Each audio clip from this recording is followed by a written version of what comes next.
reported a flash sale of corn to Japan and a soybean meal sale to the Philippines, with grains having a pretty good day on Tuesday.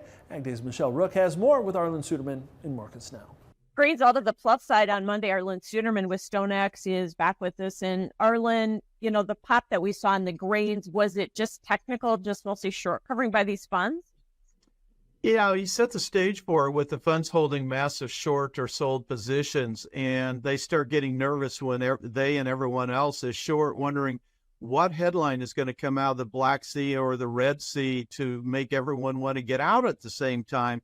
End users similarly have that same concern if they've been going hand to mouth, worried about, well, it's working for them now, but what if a headline comes out of the Red Sea or the Black Sea to make those funds cover?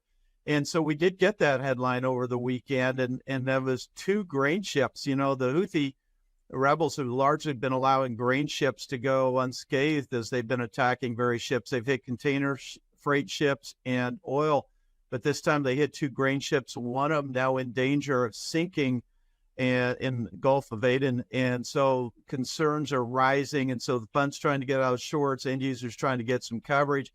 And then the momentum trading algos kind of jump in there to amplify the move. We ended off highs, and it's really kind of evident that any rally that we have is going to be sold by farmers, right? Yeah, especially in corn and soybeans. And it's not just a farmer in the United States.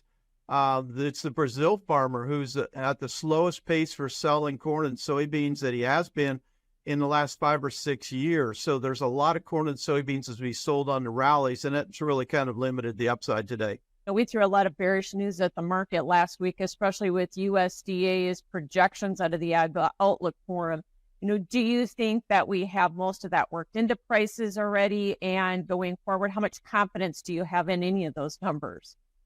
Yeah, I think they're discounting it a little bit. I think they're expecting a little bit smaller shift. A shift toward beans, yes, but not to the extent that USDA has indicated.